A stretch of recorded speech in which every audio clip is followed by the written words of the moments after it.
the Australian Grand Prix each year since 1996. And Martin Brundle tells us all about the high-speed examination that this circuit provides. For most of the year, this is the perimeter road around the lake of the Albert Park. Then, massive amounts of work transform it into the Grand Prix circuit of Melbourne. Last year's winner, Fernando Alonso, dominated. It's a challenging racetrack, 68% full throttle, 3.3 miles. Turn 3 is infamous. Oh, it's going to end up in contact. It had to happen. It is an obvious overtaking zone. 180 miles an hour, braking hard at 4G, down to just 60 on the apex.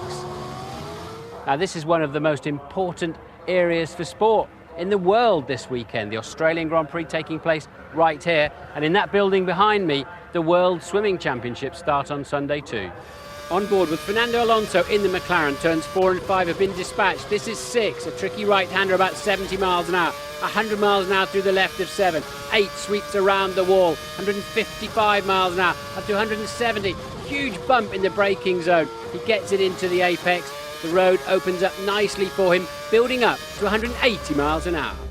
Our double reigning world champion, Fernando Alonso, says turns 11 and 12 challenge him most around this racetrack. It's easy to see why.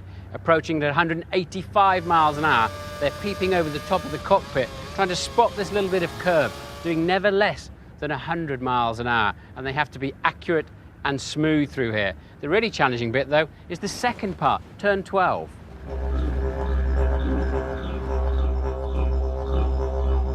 It's the same deal at turn 12, still doing over 100 miles an hour, spotting this low curb, although the curb is still much higher than the right side of the car, and you'll fly through the air if you cheat across this too much. But what'll catch the rookies out, the new boys to Grand Prix racing, is on the exit. It's so easy to put a wheel onto the grass or even spear to the right-hand side and into the wall.